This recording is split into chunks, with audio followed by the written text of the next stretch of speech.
हर हर महादेव, जय भोलेनाथ। दोस्तों आपके अपने चैनल राधे श्याम में आपका बहुत बहुत स्वागत है। दोस्तों, माघ के कृष्ण पक्ष की चतुर्थी को सकट चौथ व्रत पड़ता है। आज सकट चौथ व्रत है। इस दिन माताएं संतान की लंबी आयु के लिए दिन भर निर्जल व्रत रखती हैं। शाम को चंद्रोदय के बाद ही अपना व्रत खोलती हैं। यह व्रत संतान के जीवन में आने वाली हर संकट और बाधा से उन्हें बचाता है। इस दिन संकट हरण विघ्नहर्ता गणेश जी का विधि विधान से पूजन होता है। इसे संकट चतुर्थी और तिलकुटा चौथ भी कहा जाता है। और कहा जाता है कि व्रत करने के साथ ही व्रत की कथा व कहानी अवश्य पढ़नी चाहिए, नहीं तो हमारा व्रत अधूरा माना जाता है। तो चलिए दोस्तों, आज हम इस वीडियो में आपको दो कथा सुनाने वाले हैं। तो कथा को ध्यान पूर्वक अवश्य सुने और अपने हाथों में तिल अवश्य ले लें, क्योंकि कोई भी कथा खाली हाथ नहीं सुना जाता। तो चलिए कथा का प्रारंभ करते हैं। तो किसी नगर में एक कुम्हार रहता था। एक बार जब उसने बर्तन बनाकर आवा लगाया तो आवा नहीं पका। परेशान होकर वह राजा के पास गया और बोला कि महाराज, ना जाने क्या कारण है कि आवा पक नहीं रहा है। राजा ने राज पंडित को बुलाकर कारण पूछा। राज पंडित ने कहा, हर बार आवा लगाते समय एक बच्चे की बलि देने से आवा पक जाएगा। राजा का आदेश हो गया। बलि आरंभ हुई। जिस परिवार की बारी होती वह अपने बच्चों में से एक बच्चा बलि के लिए भेज देता। इस तरह कुछ दिनों बाद एक बुढ़िया के लड़के की बारी आई। बुढ़िया के एक ही बेटा था तथा उसके जीवन का सहारा था, पर राज आज्ञा कुछ नहीं देखती। दुखी बुढ़िया सोचने लगी, मेरा एक ही बेटा है, वह भी सकट के दिन मुझसे जुदा हो जाएगा। तभी उसको एक उपाय सूझा। उसने लड़के को सकट की सुपारी तथा धूप का बीड़ा देकर कहा, भगवान का नाम लेकर आवा में बैठ जाना, सकट माता तेरी रक्षा करेंगी। और संयोगवश सकट के दिन ही बालक को आवा में बैठा दिया गया। और इधर बुढ़िया माता सकट माता के सामने बैठकर पूजा प्रार्थना करने लगी। पहले तो आवा पकने में कई दिन लग जाते थे, पर इस बार सकट माता की कृपा से एक ही रात में आवा पक गया। सवेरे कुम्हार ने देखा तो हैरान रह गया। आवा पक गया था और बुढ़िया का बेटा जीवित व सुरक्षित था। और सकट माता की कृपा से नगर के अन्य बालक भी जी उठे। यह देख नगरवासियों ने माता सकट की महिमा स्वीकार कर ली। तब से आज तक सकट माता की पूजा और व्रत का विधान चला आ रहा है। तो एक बार प्रेम से बोलिए, सकट चौथ माता की जय। अब हम विनायक भगवान की कथा सुनेंगे।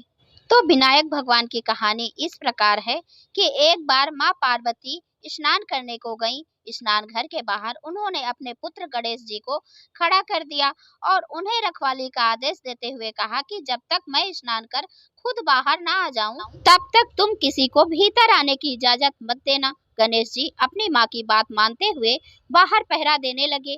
उसी समय भगवान शिव माता पार्वती से मिलने आए, लेकिन गणेश भगवान ने उन्हें बाहर दरवाजे पर ही रुकने के लिए कहा। भगवान शिव ने इस बात से बेहद आहत और अपमानित महसूस किया।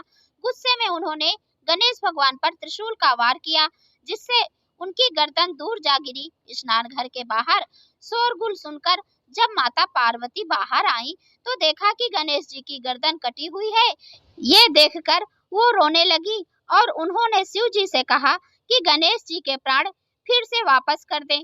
इस पर शिव जी ने एक हाथी का सिर लेकर गणेश जी को लगा दिया। इस तरह से गणेश भगवान को दूसरा जीवन मिला। तभी से गणेश जी की हाथी की तरह सूंड होने लगी।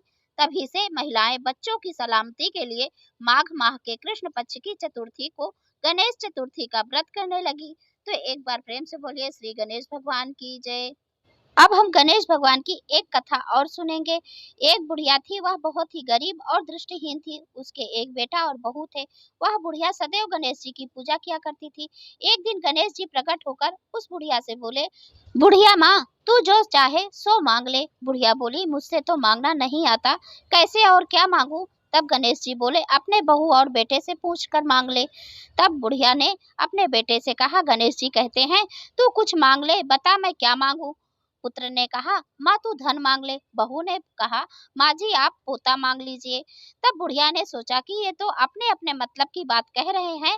अतः इस बुढ़िया ने पड़ोसियों से पूछा, तो उन्होंने कहा, बुढ़िया तू थोड़े दिन ही जिएगी, क्यों तू धन मांगे, क्यों तू नाती पोता मांगे, तू तो अपनी आंखों की रोशनी मांग ले, जिससे तेरी जिंदगी आराम से कट जाए। इस पर बुढ़िया बोली, यदि आप प्रसन्न हैं तो मुझे 9 करोड़ की माया दे, निरोगी काया दे, अमर सुहाग दे, आंखों की रोशनी दे, नाती दे, पोता दे और सब परिवार को सुख दे और अंत में मोक्ष दे।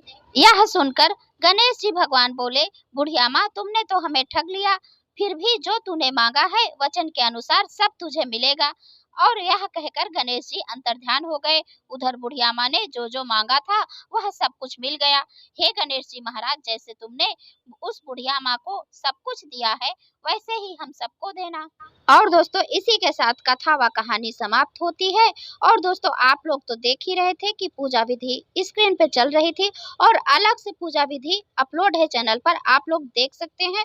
और अब जानिए इस दिन पूजा के शुभ मुहूर्त क्या है और चंद्रोदय का समय क्या है। तो पूजा के लिए सुबह का मुहूर्त है सुबह 5:54 से 7:17 तक और शाम का मुहूर्त है शाम 5:48 से 7:09 तक। अभिजीत मुहूर्त है दोपहर 12:15 से 12:58 तक और चंद्रोदय का समय है रात 9:18 पर। तो दोस्तों ये थी आज की वीडियो। यदि यह वीडियो आपको अच्छी लगी है तो लाइक कीजिए, शेयर कीजिए और चैनल को सब्सक्राइब जरूर करें इसी तरह का वीडियो देखने के लिए। और अब मैं मिलती हूँ किसी और वीडियो में, तब तक के लिए नमस्कार और वीडियो देखने के लिए बहुत बहुत धन्यवाद। राधे राधे।